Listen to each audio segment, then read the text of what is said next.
നമസ്കാരം. ആദ്യം നോക്കാം പ്രധാന വാർത്തകൾ. സംസ്ഥാനത്ത് മഴ തുടരുന്നു. അപ്പർ കുട്ടനാട്ടിൽ വെള്ളക്കെട്ട് തുടരുന്നു. വെള്ളിയാഴ്ച വരെ മഴ തുടരുമെന്ന് മുന്നറിയിപ്പ്. പ്രളയക്കെടുതിയിൽ മരിച്ചവരുടെ കുടുംബാംഗങ്ങൾക്ക് 8 ലക്ഷം രൂപ നൽകുമെന്ന് സംസ്ഥാന സർക്കാർ. വീട് പൂർണ്ണമായി തകർന്നവർക്ക് 6 ലക്ഷം രൂപ. കൃഷിനാശം ഉണ്ടായവർക്ക് നഷ്ടപരിഹാരം 25% വർദ്ധിപ്പിച്ചു. വെള്ളം കയറി നശിച്ച കച്ചവട സ്ഥാപനങ്ങൾക്ക് 10,000 രൂപ. രക്ഷാപ്രവർത്തനത്തിനിടയിൽ മരിച്ച രാജേഷിന്റെ പണിതീരാത്ത വീട് പൂർത്തീകരിക്കും. രാജേഷിന്റെ സംസ്കാരം ഔദ്യോഗിക ബഹുമതികളോടെ നടത്തി.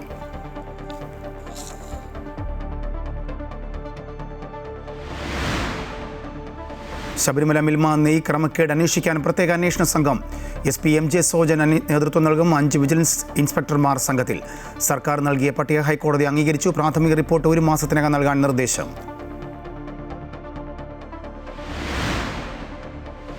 CJP സമരത്തിൽ രാജ്യവിരുദ്ധ ശക്തികൾ നുഴഞ്ഞുകയറിയതിൽ അന്വേഷണം ആരംഭിച്ച് കേന്ദ്ര ഏജൻസികൾ. സമരം അട്ടിമറിച്ച് ഭീകരാക്രമണം നടത്താൻ പാകിസ്ഥാൻ ചാരസംഘടന ISI ഗൂഢാലോചന നടത്തിയെന്ന് പഞ്ചാബ് പോലീസ്. നിർണായക വിവരങ്ങൾ ലഭിച്ചത് പഞ്ചാബിൽ പിടിയിലായ ആയുധ പരിശീലനം ലഭിച്ച ഭീകരരിൽ നിന്ന്.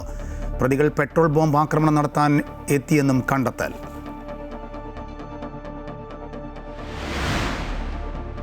പ്രധാനമന്ത്രി നരേന്ദ്രമോദിയുടെ വീഡിയോ നീക്കം ചെയ്ത സംഭവത്തിൽ മെറ്റ ഉടമ മാർക്ക് സക്കർബർഗ് മാപ്പ് പറയണമെന്ന് പാർലമെന്ററി സമിതി. ഉത്തരവാദികൾക്കെതിരെ നടപടിയെടുക്കണമെന്ന ആവശ്യം. IT നിയമപരിരക്ഷ നീക്കം ചെയ്യുമെന്ന് മുന്നറിയിപ്പ്. IT സെക്രട്ടറിയെ കണ്ട് വിശദീകരണം നൽകി മെറ്റ പബ്ലിക് പോളിസി മേധാവി. തമിഴ്നാട്ടിൽ ജനപ്രിയ പ്രഖ്യാപനങ്ങളുമായി വിജയ് സർക്കാരിൻ്റെ ആദ്യ സമ്പൂർണ്ണ ബജറ്റ്. നവവധുവിന് 1 പവനും പട്ടുസാരിയും സമ്മാനം. സർക്കാർ ആശുപത്രിയിൽ ജനിക്കുന്ന കുട്ടികൾക്ക് തായ്മാമൻ തങ്കമോതിരം എന്ന പേരിൽ 1 ഗ്രാം സ്വർണം. 11ാം ക്ലാസ് വിദ്യാർത്ഥികൾക്ക് സൈക്കിൾ. കോളേജ് വിദ്യാർത്ഥിനികൾക്ക് ലാപ്ടോപ്പ്. മുല്ലപ്പെരിയാർ അടക്കമുള്ള നദീജല വിഷയങ്ങളിൽ തമിഴ്നാടിൻ്റെ അവകാശങ്ങൾ സംരക്ഷിക്കുമെന്നും പ്രഖ്യാപനം.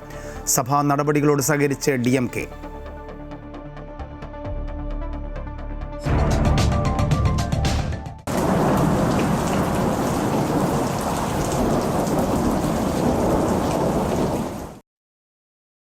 സംസ്ഥാനത്ത് പലയിടത്തും മഴ തുടരുകയാണ്. ഓഗസ്റ്റ് 7 വരെ ഓറഞ്ച് അലർട്ട് തുടരും. പത്തനംതിട്ട, കോട്ടയം, ഇടുക്കി, കണ്ണൂർ, കാസർഗോഡ് ജില്ലകളിൽ ഇന്ന് ഓറഞ്ച് അലർട്ടാണ്. പത്തനംതിട്ട, ആലപ്പുഴ, കോട്ടയം, എറണാകുളം, ഇടുക്കി, കണ്ണൂർ, കാസർഗോഡ് ജില്ലകളിൽ നാളെ ഓറഞ്ച് അലർട്ട് പ്രഖ്യാപിച്ചിട്ടുണ്ട്. വെള്ളിയാഴ്ച മലപ്പുറം, കോഴിക്കോട്, വയനാട്, കണ്ണൂർ, കാസർഗോഡ് ജില്ലകളിൽ ഓറഞ്ച് അലർട്ടും പ്രഖ്യാപിച്ചിട്ടുണ്ട്. അപ്പർ കുട്ടനാട് മേഖലയിൽ വെള്ളക്കെട്ട് തുടരുകയാണ്.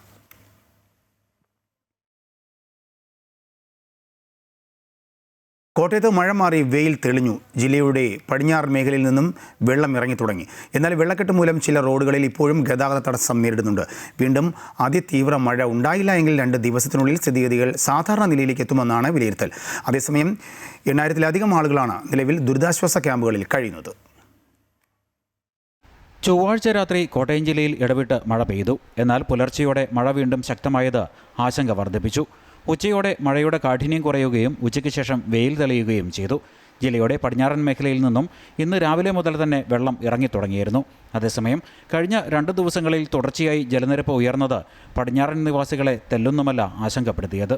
പോലെ തന്നെ വെള്ളമായിരുന്നു ഇപ്പോൾ ഇപ്രാവശ്യം ഉണ്ടായിരുന്നു. ഒട്ടും കുറവില്ലായിരുന്നു. നല്ല വെള്ളമായിരുന്നു. ആൾക്കാർ നടക്കാനും ബുദ്ധിമുട്ടായിരുന്നു.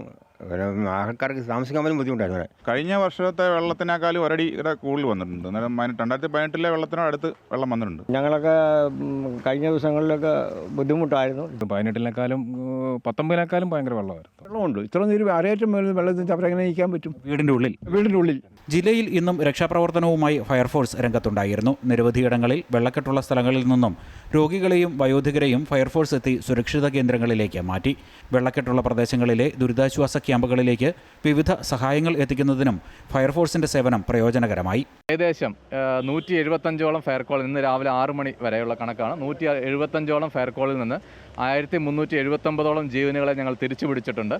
ഗർഭിണികളായ പല വ്യക്തികളെ ഞങ്ങൾക്ക് സുരക്ഷിതമായ സ്ഥാനങ്ങളിൽ എത്തിക്കാൻ സാധിച്ചിട്ടുണ്ട്. കിടപ്പ് രോഗികളായ ആൾക്കാരെ അവർക്ക് ഇന്ന് ഡോക്ടേഴ്സിനെ കാണേണ്ട ദിവസങ്ങളായിരിക്കും. ഈ വീടുകളിൽ സന്ദർശിക്കാൻ ഉദ്ദേശിക്കുന്ന മെഡിക്കൽ ടീമിനെ സുരക്ഷിതമായി ഞങ്ങളുടെ ഡിങ്കികളിലും ഞങ്ങളുടെ വാഹനങ്ങളിലും സുരക്ഷിതമായി അവരുടെ വീടുകളിലെത്തിച്ച് അവർക്ക് ആ വൈദ്യസഹായം നൽകുക എന്നുള്ളൊരു പ്രവർത്തനം കൂടെ ഞങ്ങളിപ്പോൾ അറേഞ്ച് ചെയ്യുന്നുണ്ട്.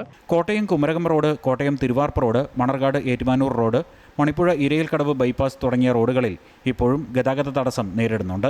ജില്ലയിൽ നിലവിൽ 154 ദുരിതാശ്വാസ ക്യാമ്പുകളാണ് പ്രവർത്തിക്കുന്നത്. 8,321 പേർ ക്യാമ്പുകളിൽ കഴിയുന്നുണ്ട്. ജലനിരപ്പ് കൂടുതൽ താഴുന്നതോടെ ക്യാമ്പുകളിൽ കഴിയുന്നവരുടെ എണ്ണം കുറയും. മഴക്കെടുതികൾ മൂലം വൈദ്യുതി ബന്ധം തടസ്സപ്പെട്ട സ്ഥലങ്ങളിൽ വൈദ്യുതി വിതരണം പുനഃസ്ഥാപിച്ചു തുടങ്ങി. അതേസമയം കാലാവസ്ഥാ വിഭാഗം വ്യാഴാഴ്ചയും ജില്ലയിൽ ശക്തമായ മഴയ്ക്ക് സാധ്യത പ്രവചിച്ചിരിക്കുന്നതിനാൽ ജാഗ്രതാ നിർദ്ദേശങ്ങൾ തുടരുകയാണ്. കോട്ടയം ജില്ലയിൽ മഴ കുറഞ്ഞു, പിന്നീട് വെയിൽ തെളിഞ്ഞു.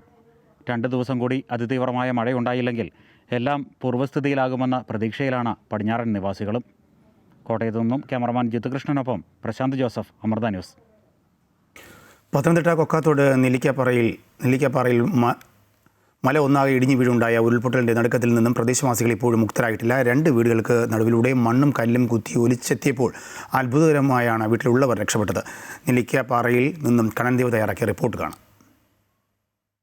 ഞാനിപ്പോൾ നിൽക്കുന്നത് കോന്നി കൊക്കാത്തോട് നെല്ലിക്കാപ്പാറ എന്ന സ്ഥലത്താണ്. ഇവിടെയാണ് വലിയ രീതിയിൽ ഉരുൾപൊട്ടിയത്. ഒരു വലിയ ഭീകര അന്തരീക്ഷം തന്നെ ഇവിടെ നോക്കുമ്പോൾ കാണുന്നത്. വളരെ കഷ്ടിച്ചാണ് ഇവിടുത്തെ വീട്ടുകാർ ഈ ഉരുൾപൊട്ടലിൽ നിന്നും രക്ഷപ്പെട്ടത്. രാത്രിയിൽ ഒന്നും അറിയാതെ കിടന്നുറങ്ങിയ സമയത്താണ് ഇത്തരത്തിലൊരു ഉരുൾപൊട്ടൽ ഉണ്ടായി ഈ ഇവിടുത്തെ സർവ്വതും ഒലിച്ചു പോകുന്നത്. ആ സമയത്ത് ഈ വീട്ടുകാരൊക്കെ ഓടിക്കയറിയത് അയലത്തെ വീടുകളിലേക്കാണ്. അന്ന് രാത്രിയിൽ എന്തായിരുന്നു സംഭവിച്ചത്? അറിഞ്ഞിരുന്നോ ഇങ്ങനെ? ഇല്ല, രാത്രി ഇതൊന്നും അറിയുന്നില്ല. ഞങ്ങൾ ഉറക്കമായിരുന്നു, നല്ല ഉറക്കത്തിലായിരുന്നു. കറണ്ടും ഇല്ലായിരുന്നു. നല്ല മഴയും, ശക്തമായ മഴ പെയ്യുക. അപ്പം ഒരു 4 മണി 3:45 4 മണി ആയപ്പോൾ ഒരു ഭയങ്കര സൗണ്ട് കേൾക്കാം. ഈ സൗണ്ട് കേട്ടുകൊണ്ട് ഞങ്ങൾ എഴുന്നേറ്റപ്പം എന്തുവാന്നൊന്നും അറിയത്തില്ല. ഏതാണ്ടെല്ലാം കൊണ്ട് ഇളകി വരുന്നതായിട്ട് മാത്രം അറിയാം. ഒരു 10 മിനിറ്റ് കഴിഞ്ഞപ്പോഴത്തേന് ഉരുളുപൊട്ടലാണെന്ന് മനസ്സിലായി. അവിടുന്ന് പിന്നെ മുറ്റത്തിറങ്ങി പിന്നെ ലൈറ്റ് അടിച്ച് 4 ചുറ്റും നോക്കി. അപ്പോഴത്തേന് ഈ വീട്ടുകാർ മേപ്പോട്ട് കയറി വന്നു ഞങ്ങളുടെ വീട്ടിലോട്ട്. കയറി വന്ന് അവർ പറയുമ്പോഴാണ് സൂക്ഷിച്ച വിവരം അറിയുന്നത്. പിന്നെ ഞങ്ങൾ ഇറങ്ങി വന്ന് അവരുടെ വീടെല്ലാം കണ്ട് അന്നേരം ആ വീടെല്ലാം കൊണ്ട് ഇടിഞ്ഞു പൊളിഞ്ഞു പോയതായിട്ട് കാണുന്നത്. ഇങ്ങനെയൊക്കെയാണ് സംഭവിച്ചത്. നേരം പുലർന്നപ്പോഴാണ് നമ്മൾ ഇത്രയും ഭീകരമായ ഒരു അന്തരീക്ഷമാണെന്ന് അറിയാം. നേരം പുലർന്ന് കഴിഞ്ഞൊരു 5:30 6 മണിയായി. അന്നേരമാണ് ഞങ്ങൾ പിന്നെ മൊത്തം വിവരങ്ങൾ അറിയുന്നത്. അപ്പോഴത്തേന് ഇതെല്ലാം ഇടിച്ച് പൊളിച്ച് പൊക്കളഞ്ഞു. പിന്നീട് ഇവിടെ ഈ രക്ഷാപ്രവർത്തനം അടക്കം ഇവിടുത്തെ സാധനങ്ങളൊക്കെ മാറ്റി അതൊക്കെ ചെയ്തതാരാ? അത് ഇവിടുത്തെ നാട്ടുകാരെല്ലാം കൂടെ കൂടിയിട്ടാണ് രക്ഷാപ്രവർത്തനം നടത്തിയത്. അപ്പോഴത്തേന് ആൾക്കാരെല്ലാം വന്നു, നാട്ടുകാരും എല്ലാം കൂടെ കൂടിയിട്ടാണ് പിന്നെ രക്ഷാപ്രവർത്തനമൊക്കെ നടത്തിയത്. വലിയ രീതിയിൽ നാശം ഉണ്ടായിട്ടില്ലേ ഇവിടെ? അതുകൊണ്ട് ഒരുപാട് നാശം ഉണ്ടായിട്ടുണ്ട്. വസ്തുക്കളെല്ലാം തീർത്തൊലിച്ചു പോയി. കണ്ടില്ലേ, ഇത് കിടക്കുന്നതല്ലേ മൊത്തം വീട് പോകേണ്ടതാ, മൊത്തം വീട് പോകേണ്ടതാ. പിന്നെ കുറേയൊക്കെ ഇടിച്ചു പൊളിഞ്ഞ് എല്ലാം നാശമായി കിടക്കുകയാണ്. ആ രൂപത്തിലായി. ഇവിടുത്തെ അടുക്കള ഉൾപ്പെടെ പോയി തോന്നില്ലേ? അടുക്കളയും ഏതാണ്ട് കഞ്ഞി വെക്കത്തൊക്കെ പരുവത്തിൽ നിൽക്കുക, ബാക്കിയെല്ലാം പോയി. ഒരു പരുവത്തിൽ ഇങ്ങനെ കിടക്കുകയാണ്. കൃഷി ചെയ്തിരുന്ന സ്ഥലമായിരുന്നു ഇത്? കൃഷി ചെയ്തിരുന്ന സ്ഥലമായിരുന്നു. തെങ്ങ്, കവുങ്ങ്, വാഴ, അതുപോലെ തന്നെ കൊടിയ എല്ലാം ഉണ്ടായിരുന്നു. എല്ലാം പോയി. കോഴി പോയി. ഒരുപാട് നാശനഷ്ടം ഉണ്ടായിട്ടുണ്ട്. ഈ പ്രദേശം നേരത്തെ ഇങ്ങനെ ആയിരുന്നില്ലല്ലോ? ഇല്ല, ഇത് നല്ല നിരപ്പായിട്ട് കിടന്ന കൃഷി സ്ഥലമായിരുന്നു. റബ്ബർ ഉണ്ടായിരുന്നു, എല്ലാം ഉണ്ടായിരുന്നു. പക്ഷേ മൊത്തം ഒലിച്ച് ഇപ്പൊ തോടായിട്ട് കിടക്കുകയാണ്. ആഴത്തിലൊക്കെ ആയി. ഇതിന്റെ അടിയിൽ മൊത്തം പാറയെല്ലാം തെളിഞ്ഞു. പാറ വരെ തെളിഞ്ഞു. അപ്പൊ ഒരു 10 അടി മണ്ണെങ്കിലും മേളിൽ നിന്ന് പോയിട്ടുണ്ട്. അത്ര കുഴിഞ്ഞാണ് ഇപ്പൊ ഇത് വന്നിരിക്കുന്നത്. ഏത് ഭാഗത്താണ്? ഒരുപാട് മുകളിലാണ്? ഇവിടുന്ന് ഒരു 500 മീറ്ററിന് മുകളിൽ വനത്തിലാണ് സംഭവിച്ചിരിക്കുന്നത്.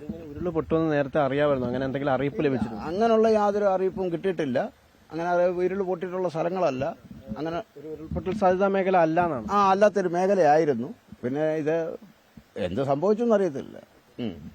ഈ സമയത്ത് വീട്ടുകാരൊക്കെ ഓടിക്കയറിയത് അപ്പുറത്തെ ഈ അമ്മയുടെ വീട്ടിലേക്കാണ്. അമ്മ എന്തായിരുന്നു അന്നേരം അറിഞ്ഞതെന്ന് പറഞ്ഞാൽ 4 മണിയായപ്പോൾ ഞങ്ങൾ തന്നെ ഉള്ളൂ.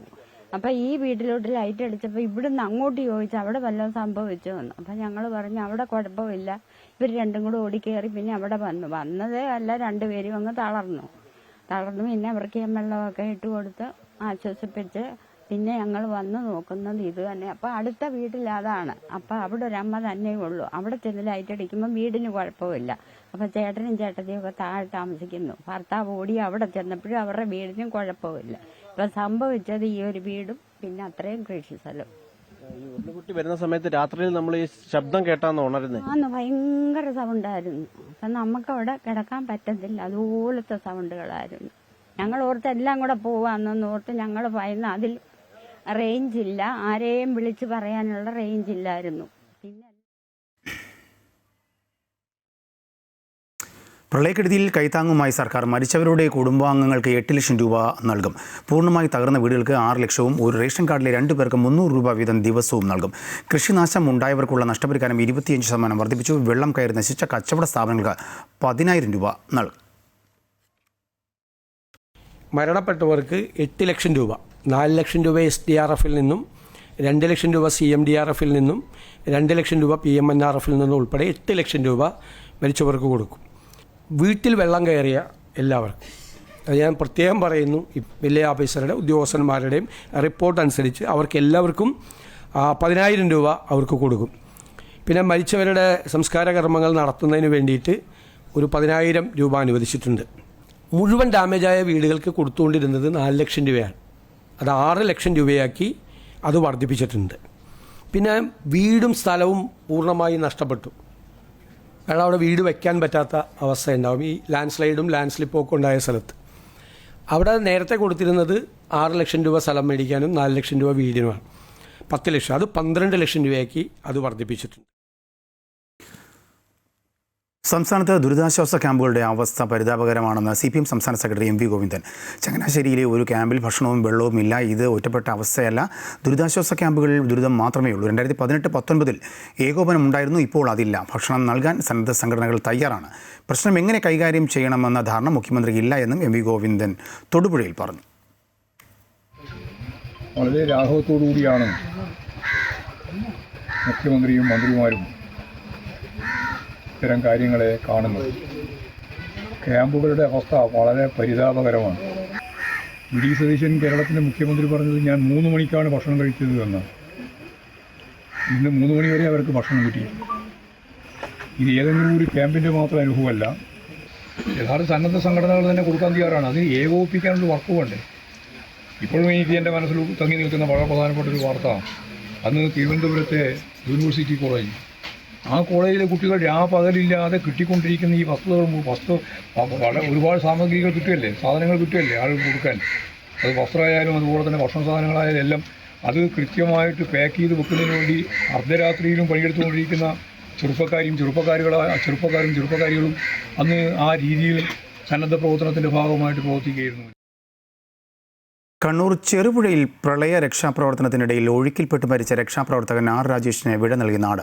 ഔദ്യോഗിക ബഹുമതികളോടെയായിരുന്നു സംസ്കാര ചടങ്ങ്. മുഖ്യമന്ത്രി, മന്ത്രിമാർ, രാഷ്ട്രീയ രംഗത്തെ പ്രമുഖർ എന്നിവർ രാജേഷിന് ആദരാഞ്ജലികൾ അർപ്പിച്ചു.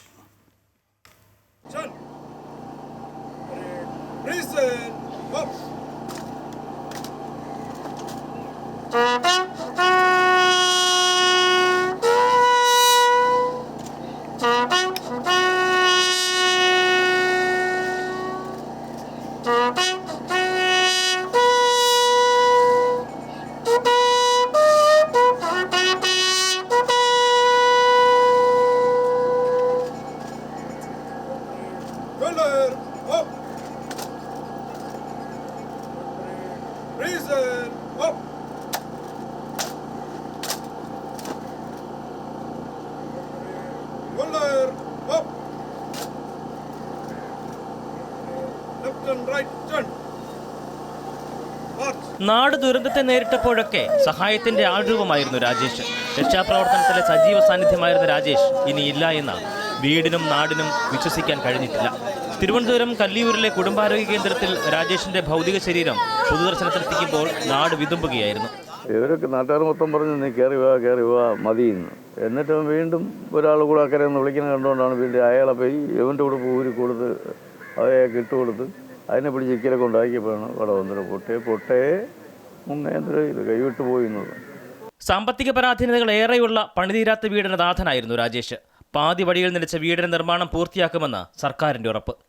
പ്രളയ ജലത്തിൽ ഒറ്റപ്പെട്ടു പോയ ഒരാളെ രക്ഷിക്കാൻ ശ്രമിക്കുന്നതിനിടയിൽ ജീവൻ പൊലിഞ്ഞ തിരുവനന്തപുരം കല്ലിയൂർ സ്വദേശിയും ദുരന്ത രക്ഷാപ്രവർത്തന പരിശീലകനുമായ R രാജേഷിൻ്റെ വിയോഗം വലിയ വേദനാജനകമാണ്. രാജേഷിൻ്റെ കുടുംബാംഗങ്ങളുടെയും ദുഃഖത്തിൽ പങ്കുചേരുന്നു.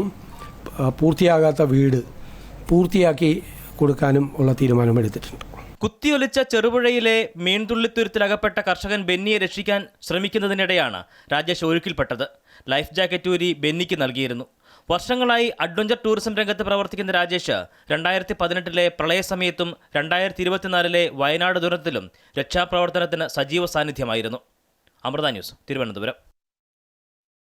മഴക്കെടുതിയിൽ ദുരിതം അനുഭവിക്കുന്നവർക്ക് തിരുവനന്തപുരം നഗരസഭ കൈത്താങ്ങാകുന്നതിൻ്റെ ഭാഗമായി കളക്ഷൻ ക്യാമ്പയിൻ ആരംഭിച്ചതായി ഡെപ്യൂട്ടി മേയർ ആശാനാഥ്. പലചരക്ക്, പലവ്യഞ്ജനങ്ങൾ, തുണിത്തരങ്ങൾ എന്നിവയാണ് ആവശ്യമായി വരുന്നത്. കോർപ്പറേഷൻ്റെ നേതൃത്വത്തിൽ ഇന്ന് തന്നെ ആദ്യ ലോഡ് സാധനങ്ങൾ ആവശ്യമായ സ്ഥലങ്ങളിൽ എത്തിക്കും. നഗരസഭയിലും സോണൽ ഓഫീസുകളിലും 24 മണിക്കൂർ കളക്ഷൻ സെൻ്ററുകൾ പ്രവർത്തിക്കുന്നുണ്ടെന്നും ഡെപ്യൂട്ടി മേയർ പറഞ്ഞു. അതിതീവ്രമായ മഴയെ തുടർന്ന് ഉണ്ടായ ദുരിതത്തിൽ നിരവധിയായിട്ടുള്ള നമ്മുടെ സഹോദരങ്ങൾ ഇപ്പോൾ ദുരന്തമുഖത്താണ്. പലർക്കും വീടുകൾ നഷ്ടപ്പെട്ടു, സ്വത്തുക്കളും എല്ലാം നഷ്ടപ്പെട്ട കുറേ സഹോദരങ്ങൾ ഇപ്പോൾ നിരവധിയായിട്ടുള്ള ക്യാമ്പുകളിൽ കിടക്കുന്ന സാഹചര്യം നമ്മളെല്ലാവരും അറിയുന്നതാണ്. തിരുവനന്തപുരം നഗരസഭ ആ സഹോദരങ്ങൾക്കെല്ലാം തന്നെ ഒരു കൈത്താങ്ങാകുവാൻ വേണ്ടി തീരുമാനിച്ചിരിക്കുകയാണ്. സോപ്പ്, ടവൽ, തോർത്ത്, nightie, lungi, sanitary pad, biscuit, baby food, അതുപോലെ കുടിവെള്ളം അടക്കമുള്ള കുറേ സാധനങ്ങൾ ഇട്ടിട്ടുണ്ടായിരുന്നു. അതിൽ പലതും നമുക്കിപ്പോൾ ലഭ്യമായി തുടങ്ങിയിട്ടുണ്ട്. പലരും ഇന്ന ക്വാണ്ടിറ്റി അടക്കമുള്ള സാധനങ്ങൾ കൊണ്ടെത്തിക്കാം, വൈകുന്നേരത്തിനുള്ളിൽ കൊണ്ടെത്തിക്കാമെന്ന് പറഞ്ഞിട്ടുണ്ട്. പക്ഷേ ഇനി ഇപ്പോൾ നമുക്ക് വന്നിട്ട് അഡീഷണൽ റിക്വയർമെൻറ്റ്സ് എന്ന് പറയുന്നത് റാന്നിയിൽ നിന്നും 400 പേർക്ക് ഉള്ള പലവ്യഞ്ജന സാധനങ്ങൾ, അതായത് അരി, പഞ്ചസാര, പയറ്, പരിപ്പ്, തേയില, കുട്ടികളുടെ കാഷ്വൽ ഡ്രസ്സ്, ടീഷർട്ട് തുടങ്ങിയ സാധനങ്ങളുടെ ലിസ്റ്റ് വേണമെന്ന് പറഞ്ഞ് റാന്നിയിൽ നിന്നും വിളിച്ചിട്ടുണ്ടായിരുന്നു. അതുപോലെ ഇടുക്കിയിൽ നിന്നും ശബരിമലയിലെ മിൽമ നെയ്യ് അഴിമതി അന്വേഷിക്കാൻ SP MJ സോജൻ്റെ നേതൃത്വത്തിലുള്ള പ്രത്യേക അന്വേഷണ സംഘത്തിന് ഹൈക്കോടതിയുടെ അംഗീകാരം.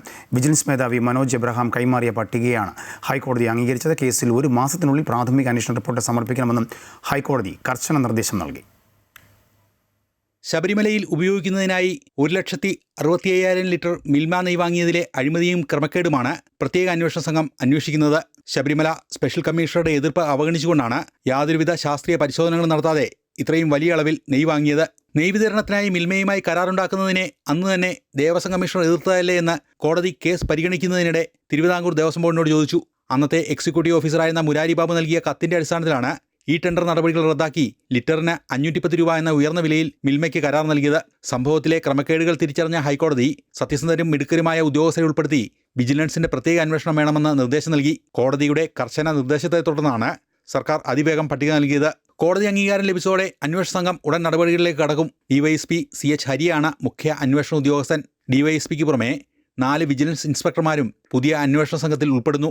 കേസിൽ ഗുരുതര ക്രമക്കേട് നടന്നതായി വാക്കാൽ നിരീക്ഷിച്ച കോടതി വിജിലൻസ് ക്രൈം രജിസ്റ്റർ ചെയ്ത് പ്രത്യേക അന്വേഷണ സംഘം രൂപീകരിച്ച് അന്വേഷണം നടത്താൻ ഉത്തരവിട്ടിരുന്നു.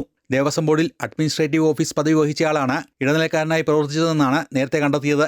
മിൽമ ജീവനക്കാരെ ഉദ്യോഗസ്ഥർ സഹായിച്ചുവെന്ന പ്രാഥമിക നിഗമനത്തിൽ ദേവസ്വം ബോർഡ് ഉദ്യോഗസ്ഥരുടെ പങ്കന്വേഷിക്കാൻ തീരുമാനിച്ചിരുന്നു.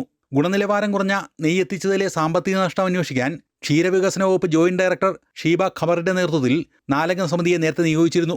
ശബരിമലയിലേക്കുള്ള മിൽമയുടെ നെയ്യ് വിതരണത്തിൽ ഗുരുതര ക്രമക്കേട് നടന്നതായി ക്ഷീരവികസന വകുപ്പ് അന്വേഷണ റിപ്പോർട്ടിൽ വ്യക്തമാക്കുന്നു. നിലവാരമില്ലാത്ത നെയ്യ് സന്നിധാനത്തെത്തിയിട്ടുണ്ടെന്നും ഇതിലൂടെ മിൽമയ്ക്ക് 85 ലക്ഷം രൂപയ്ക്ക് മേൽ നഷ്ടമുണ്ടായി എന്നുമാണ് റിപ്പോർട്ടിൽ പറയുന്നത്. അമൃത ന്യൂസ്, കൊച്ചി. പ്രിയദർശിനി പദ്ധതി സ്ത്രീവിരുദ്ധ പരാമർശത്തിൽ ഖേദം പ്രകടിപ്പിച്ച ഗതാഗത മന്ത്രി CP ജോൺ. അഭിമാന ബോധമുള്ള സ്ത്രീകൾ ബസ്സിൽ കയറാത്തതുപോലെയാണ് മന്ത്രിയുടെ പ്രസ്താവനയെന്ന് CPM സംസ്ഥാന സെക്രട്ടറി MV ഗോവിന്ദൻ ആരോപിച്ചു. ശ്രദ്ധിക്കണമായിരുന്നു, തീർച്ചയായിട്ടും ഞാൻ ശ്രദ്ധിക്കണമായിരുന്നു. അങ്ങനെ ആർക്കെങ്കിലും ഒരു ബുദ്ധിമുട്ടുണ്ടായിട്ടുണ്ടെങ്കിൽ ഇപ്പോൾ ഞാൻ ഔപചാരികമായിട്ട് പറയുന്നു, ഞാൻ ഖേദം പ്രകടിപ്പിക്കുകയാണ്. ആർക്കെങ്കിലും പ്രശ്നം ഉണ്ടായിട്ടുണ്ടെങ്കിൽ അങ്ങനെ ഉദ്ദേശിച്ചിട്ടില്ല. പ്രിയദർശിനി പദ്ധതിയിൽ സ്ത്രീവിരുദ്ധ പരാമർശം നടത്തി 2ാം ദിനമാണ് മന്ത്രി CP ജോൺ ഖേദം പ്രകടിപ്പിച്ചത്. സ്ത്രീകളോട് വിവേചനമില്ല, വിമർശനങ്ങളെ സ്വീകരിക്കുന്നു. പ്രിയദർശിനി UDFന്റെ സുപ്രധാന പദ്ധതിയാണെന്നും CP ജോൺ പറഞ്ഞു. പദ്ധതി നിർത്താനുള്ള പരിപാടിയാണോ എന്ന് ചില CPM നേതാക്കൾ സംശയം ഉന്നയിച്ചിട്ടുണ്ട്. ഒരു സംശയവും വേണ്ട, പ്രിയദർശിനി പൂർവാധികം ഭംഗിയോടെ മുന്നോട്ട് കൊണ്ടുപോകാനാണ് തീരുമാനിച്ചിരിക്കുന്നതെന്നും മന്ത്രി പറഞ്ഞു. കാരണം പ്രിയദർശിനി ഞങ്ങളുടെ പ്രസ്ഥാനമാണ്, ഞങ്ങൾ തുടങ്ങിയ ഒരു കാര്യമാണ്. അപ്പോൾ അത് മുന്നോട്ട് കൊണ്ടുപോകുക എന്നുള്ളത് ഞങ്ങളുടെ ഏറ്റവും വലിയ കമ്മിറ്റ്മെൻ്റാണ്. അതിൻ്റെ ഉപഭോക്താക്കൾക്ക് അത് കിട്ടേണ്ടത് അവരുടെ റൈറ്റാണ്. പക്ഷേ ഞാൻ പറഞ്ഞ കാര്യം വളരെ വ്യക്തമാക്കുകയാണ്, കേരളത്തിൽ ദാരിദ്ര്യമുണ്ട്. എന്നാൽ അഭിമാനമുള്ള സ്ത്രീകൾ ബസ്സിൽ കയറാത്ത രീതിയിലുള്ള പരാമർശമാണ് മന്ത്രിയുടെ ഭാഗത്തു നിന്നും ഉണ്ടായതെന്നും സ്ത്രീകൾ പ്രതികരിക്കണമെന്നും CPM സംസ്ഥാന സെക്രട്ടറി MV ഗോവിന്ദൻ പറഞ്ഞു. അമൃത ന്യൂസ്, തിരുവനന്തപുരം. സെക്രട്ടേറിയറ്റിന് മുന്നിൽ സമരം ചെയ്യുന്ന LPST റാങ്ക് ഹോൾഡേഴ്സിനോട് പ്രതിഷേധത്തിൽ നിന്നും പിന്മാറണമെന്ന് സർക്കാർ. സമരം നിർത്തണമെന്നാവശ്യപ്പെട്ട് വിദ്യാഭ്യാസ മന്ത്രി N ഷംസുദ്ദീൻ പ്രതിഷേധക്കാർക്ക് കത്ത് നൽകി. സമരക്കാരുടെ ആവശ്യം പരിഗണിക്കാൻ 2 മാസത്തെ സമയം വേണമെന്നും സർക്കാർ വ്യക്തമാക്കി. എന്നാൽ ആവശ്യങ്ങൾ പരിഗണിച്ചതായി രേഖാമൂലം ഉറപ്പ് ലഭിച്ചാൽ മാത്രമേ സമരം അവസാനിപ്പിക്കുകയുള്ളൂ എന്നാണ് ഉദ്യോഗാർത്ഥികളുടെ നിലപാട്. പ്രിയപ്പെട്ടവരെ, ഇന്നലെ നമ്മുടെ സമരത്തെ അനുഭാവം പ്രകടിപ്പിച്ചുകൊണ്ട് ഗവൺമെൻറ്റിൻ്റെ ഭാഗത്ത് നിന്ന് ഒരു ലെറ്റർ കിട്ടുകയുണ്ടായി. ഈ ലെറ്ററിനകത്ത് പറയുന്ന വിഷയം നമ്മുടെ സമരം നിർത്തിവെക്കണമെന്നും സമരത്തെ അനുഭാവപൂർവമായി കാണുന്നുവെന്നും നമ്മുടെ പ്രശ്നങ്ങൾ അല്ലെങ്കിൽ നമ്മൾ ആവശ്യപ്പെട്ട കാര്യങ്ങൾ 2 മാസത്തിനുള്ളിൽ പഠിച്ച് അതിനുവേണ്ട സാവകാശം 2 മാസം ആവശ്യമുണ്ട് എന്നാണ് അറിയിച്ചിരിക്കുന്നത്. ഇത് നമ്മൾ ആദ്യം എഡ്യൂക്കേഷൻ മിനിസ്റ്ററെ കണ്ട സമയത്തും 10 ദിവസം മുൻപാണ്. അതിനെ തുടർന്ന് CM-നെ കണ്ട സമയത്തും 2 പേരും വ്യക്തമാക്കിയ വിഷയമാണ്. അതിപ്പോൾ രേഖാമൂലം നമുക്ക് കിട്ടിയിരിക്കുന്നു എന്നുള്ളതിൽ കവിഞ്ഞ് വേറെ ഒരു പ്രതീക്ഷയും നമുക്ക് ഇല്ല എന്നുള്ളതാണ് വളരെ ആശങ്ക. സെക്രട്ടേറിയറ്റിന് മുന്നിൽ LPST റാങ്ക് ഹോൾഡേഴ്സ് നടത്തുന്ന അനിശ്ചിതകാല സമരം 1 മാസം പിന്നിട്ടു. ഉദ്യോഗാർത്ഥിയുടെ നിരാഹാര സമരം 7ാം ദിവസത്തിലാണ്. ഈ സാഹചര്യത്തിലാണ് പൊതുവിദ്യാഭ്യാസ വകുപ്പ് ഇടപെട്ട് കത്ത് നൽകിയത്. എന്നാൽ തങ്ങളുടെ ആവശ്യങ്ങൾ പൂർണ്ണമായും പരിഗണിച്ചതായി രേഖാമൂലം ഉറപ്പ് ലഭിച്ചാൽ മാത്രമേ സമരം അവസാനിപ്പിക്കൂ എന്നാണ് സമരക്കാരുടെ മറുപടി. മുഖ്യമന്ത്രിയും നമ്മുടെ എഡ്യൂക്കേഷൻ മിനിസ്റ്ററും ഇവിടെ സമരപന്തലിൽ വന്ന് നമ്മുടെ സമര നായകർക്ക് പറഞ്ഞ് നമ്മൾ പറയുന്ന ഡിമാൻഡുകൾ അംഗീകരിക്കാം ഇന്ന ഡേറ്റിനുള്ളിൽ എന്ന് വെച്ചാൽ ഒരു ഡേറ്റ് ഇപ്പം 2 മാസമാണ് അവർ ചോദിച്ചിട്ടുള്ളത്. അത് എന്ന് വരെ എന്ന് അവർ കൺഫേം ചെയ്ത ഒരു ഡേറ്റ് പറഞ്ഞ് നമുക്ക് നമ്മൾ പറയുന്ന ഡിമാൻഡുകളെല്ലാം അംഗീകരിക്കാം എന്നുള്ള ഒരു ഉറപ്പ് തന്നാൽ നമ്മൾ എത്രയും പെട്ടെന്ന് ഈ സമരം ഇവിടെ അവസാനിപ്പിക്കുന്നതായിരിക്കും. അധ്യാപക വിദ്യാർത്ഥി അനുപാതം പുനർനിശ്ചയിച്ച് കൂടുതൽ നിയമനങ്ങൾ നടത്തണമെന്നാണ് ഉദ്യോഗാർത്ഥികളുടെ പ്രധാന ആവശ്യം. മുഖ്യമന്ത്രി, വിദ്യാഭ്യാസ മന്ത്രി, പൊതുവിദ്യാഭ്യാസ ഡയറക്ടർ, പൊതുവിദ്യാഭ്യാസ സെക്രട്ടറി എന്നിവർ ഉൾപ്പെടുന്ന ചർച്ച സംഘടിപ്പിക്കണമെന്നും സമരക്കാരുടെ പ്രതിനിധികളെ ചർച്ചയിൽ പങ്കെടുപ്പിച്ച് അനുകൂല തീരുമാനമെടുക്കണമെന്നും സമരക്കാർ ആവശ്യപ്പെടുന്നു. അമൃത ന്യൂസ്, തിരുവനന്തപുരം. ജന്തർ മന്ദറിലെ CJP സമരത്തിൽ രാജ്യവിരുദ്ധ ശക്തികൾ നുഴഞ്ഞുകയറിയതിൽ അന്വേഷണം ആരംഭിച്ച കേന്ദ്ര ഏജൻസികൾ. സമരം അട്ടിമറിച്ച് ഭീകരാക്രമണം നടത്താൻ പാകിസ്ഥാൻ ചാരസംഘടന ISI ഗൂഢാലോചന നടത്തിയതായി പഞ്ചാബ് പോലീസ് വ്യക്തമാക്കി. പഞ്ചാബിൽ പിടിയിലായ ആയുധ പരിശീലനം ലഭിച്ച ഭീകരരിൽ നിന്നാണ് നിർണായക വിവരങ്ങൾ ലഭിച്ചത്. പ്രതികൾ പെട്രോൾ ബോംബ് ആക്രമണം നടത്താൻ ജന്തർ മന്ദറിൽ എത്തിയിരുന്നതായും കണ്ടെത്തി. ജന്തർ മന്ദറിലെ പാറ്റകളുടെ സമരത്തിന്റെ സ്വഭാവം മാറുന്നതായും അക്രമങ്ങൾക്ക് ആസൂത്രിത ഗൂഢാലോചന നടത്തുന്നതായും നേരത്തെ തന്നെ ഇന്റലിജൻസ് ബ്യൂറോ റിപ്പോർട്ട് നൽകിയിരുന്നു. ഈ റിപ്പോർട്ട് ശരിവെക്കുന്നതാണ് നിലവിൽ പുറത്തുവരുന്ന വിവരങ്ങൾ. ജന്തർ മന്ദറിലെ CJP സമരം അട്ടിമറിച്ച് ഭീകരാക്രമണം നടത്താൻ പാകിസ്ഥാൻ ചാരസംഘടന ISI ഗൂഢാലോചന നടത്തിയതായി പഞ്ചാബ് പോലീസ് റിപ്പോർട്ട് ചെയ്തു. പഞ്ചാബിൽ പിടിയിലായ ഭീകരരിൽ നിന്നാണ് നിർണായക വിവരങ്ങൾ ലഭിച്ചത്. പ്രായപൂർത്തിയാകാത്ത 4 പേരുൾപ്പെടെ 9 പേരെയാണ് പഞ്ചാബ് പോലീസിന്റെ പ്രത്യേക സംഘം പിടികൂടിയത്. ഇതിൽ 8 പേർ ഡൽഹിയിൽ ജന്തർ മന്ദറിലെത്തി പെട്രോൾ ബോംബ് ആക്രമണത്തിന് ശ്രമം നടത്തി.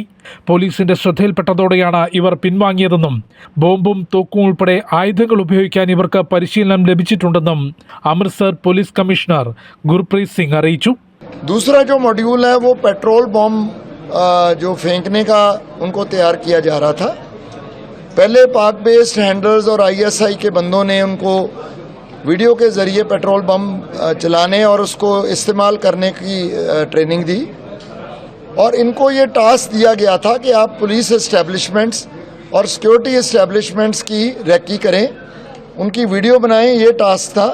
പിടിയിലായവരിൽ നിന്ന് പെട്രോൾ ബോംബ്, തോക്കുൾപ്പെടെയുള്ള ആയുധങ്ങളും പിടിച്ചെടുത്തിട്ടുണ്ട്. ഇവർ പാകിസ്ഥാൻ കേന്ദ്രീകരിച്ച് പ്രവർത്തിക്കുന്ന ഭീകരരുമായി ആശയവിനിമയം നടത്തിയതും ജന്തർ മന്ദറിലെയും റെയിൽവേ സ്റ്റേഷനുകളുടെയും ദൃശ്യങ്ങൾ അയച്ചുകൊടുത്തതും കണ്ടെത്തി. പാകിസ്ഥാൻ ഭീകര സംഘടന ജെയ്ഷെ മുഹമ്മദ് കോക്രോച്ച് ജനതാ പാർട്ടി സമരം അട്ടിമറിച്ച് പ്രശ്നങ്ങൾ സൃഷ്ടിക്കാൻ ഗൂഢാലോചന നടത്തിയതായി നേരത്തെ ബംഗാളിൽ പിടിയിലായ ഭീകരൻ മൊഴി നൽകിയിരുന്നു. പോലീസ് വേഷത്തിലെത്തി പ്രശ്നങ്ങൾ സൃഷ്ടിക്കാനായിരുന്നു നീക്കം നടത്തിയത്. ഈ വിഷയങ്ങൾ NIA ഉൾപ്പെടെ കേന്ദ്ര ഏജൻസികൾ ഗൗരവത്തോടെ അന്വേഷിച്ചു വരികയാണ്. അമൃത ന്യൂസ്, ന്യൂഡൽഹി. വ്യാജരേഖകൾ വൻതോതിൽ തയ്യാറാക്കുന്ന ലഹരി മാഫിയ സംഘത്തെ പിടികൂടി. തലശ്ശേരി പോലീസ് ആണ് പിടികൂടിയത്. ലഹരി കച്ചവടത്തിനായി ഉപയോഗിച്ച ബാങ്ക് അക്കൗണ്ടുകൾ കേന്ദ്രീകരിച്ച് നടത്തിയ അന്വേഷണത്തിലാണ് പ്രതികൾ പിടിയിലായത്. ഓപ്പറേഷൻ തൂഫാന്റെ ഭാഗമായി കസ്റ്റഡിയിലെടുത്ത പ്രതികളിൽ നിന്നാണ് വൻ വ്യാജരേഖ സംഘത്തെ കണ്ടെത്താനായത്. കഴിഞ്ഞ ദിവസം ന്യൂമാഹിയിൽ നിന്ന് പിടികൂടിയ MDMA കേസുകളിലെ പ്രതികളെ കേന്ദ്രീകരിച്ചുള്ള അന്വേഷണത്തിലാണ് രാജ്യത്തുടനീളം ശൃംഖലയുള്ള വൻ വ്യാജ സർട്ടിഫിക്കറ്റ് സംഘത്തെ പോലീസ് അതിവിദഗ്ധമായി പിടികൂടിയത്.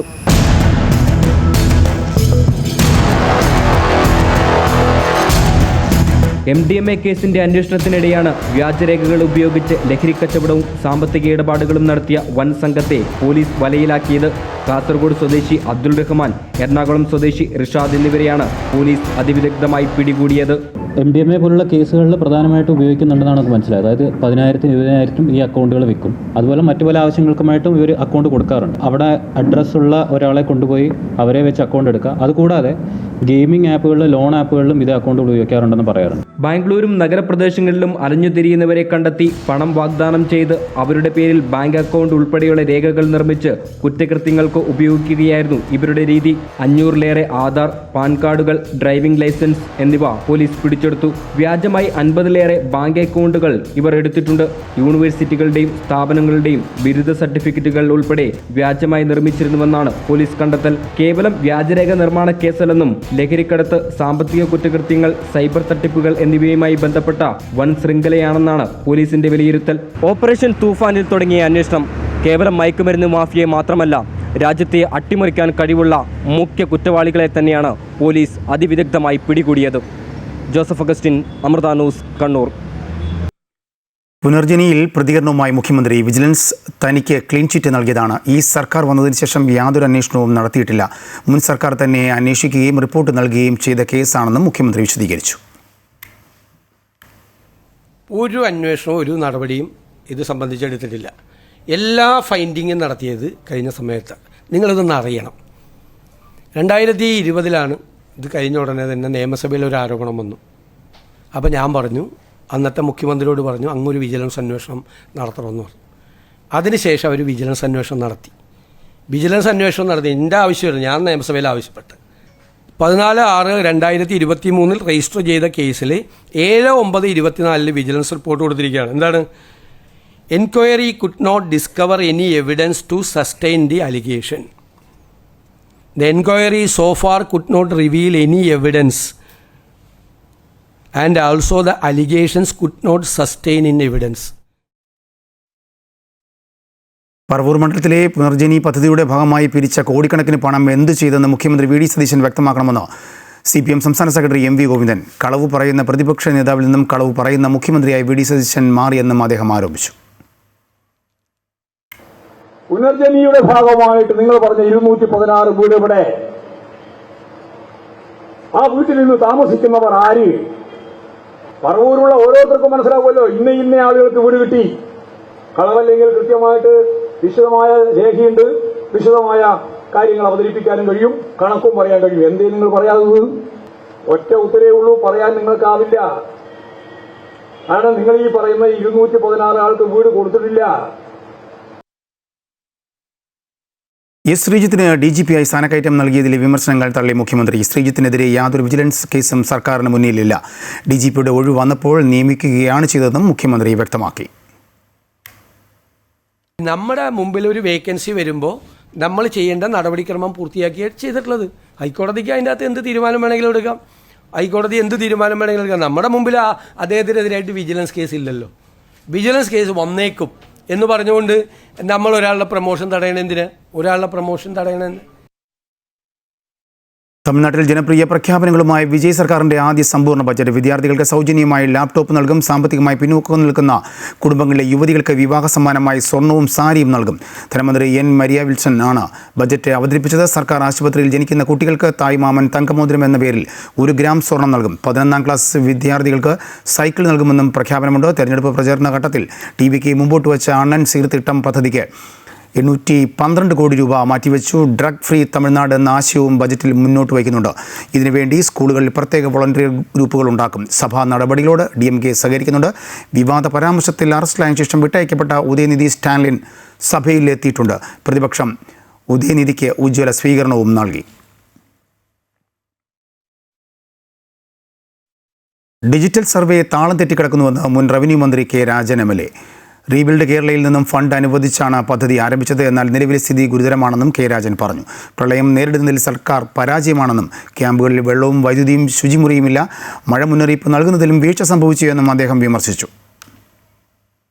ഒരു കാര്യം ഉറപ്പാണ്, ചരിത്രപരമായിട്ടുള്ളൊരു മിഷൻ മോഡ് പദ്ധതി കൊണ്ടല്ലാതെ ലോ സ്കെയിലിൽ ഇപ്പോൾ ആവശ്യമായ സർവേയർമാരില്ല എന്ന് ബഹുമാനപ്പെട്ട മുഖ്യമന്ത്രി തന്നെ കേരളത്തിൻ്റെ നിയമസഭയിലും പത്രമാധ്യമ സുഹൃത്തുക്കളോടും പറയുന്ന സർവേ രംഗത്ത് നിലവിൽ എംപ്ലോയ്മെൻറ്റ് എക്സ്ചേഞ്ചുകൾ മുഖാന്തരം എടുത്ത് കഴിഞ്ഞ ഏതാണ്ട് 2 വർഷക്കാലത്തെ അനുഭവ പാരമ്പര്യത്തിലൂടെ അതിവേഗം നടത്താൻ പറ്റുന്ന കോൺട്രാക്ടർമാരുടെയും ഓഫീസുകളുടെയും കെട്ടുകെട്ടിക്കുന്നതിലൂടെ തത്വത്തിൽ ഈ പദ്ധതിയെ പൂർണ്ണമായും അവസാനിപ്പിക്കുകയാണ്.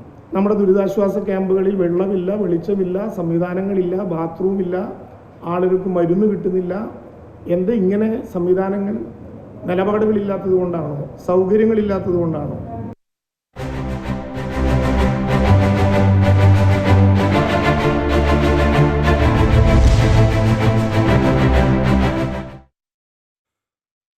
ഓണം മലയാളികളുടെ പടിവാതിക്കൽ എത്തി നിൽക്കെ അടുക്കള ബഡ്ജറ്റിൻ്റെ താളം തെറ്റിച്ച് നാളികേരത്തിനും വെളിച്ചെണ്ണയ്ക്കും വിലയേറുകയാണ്. തമിഴ്നാട്ടിൽ കൊപ്ര കച്ചവടക്കാർ തേങ്ങാവില കുത്തനെ കൂട്ടിയതോടെയാണ് കേരളത്തിലും നാളികേര വില കുതിച്ചുയർന്നത്. ഓണം അടുക്കുന്നതോടെ വിപണിയിൽ വില ഇനിയും ഉയർന്നേക്കുമെന്ന ആശങ്കയിലാണ് ഇപ്പോൾ ഉപഭോക്താക്കൾക്ക്.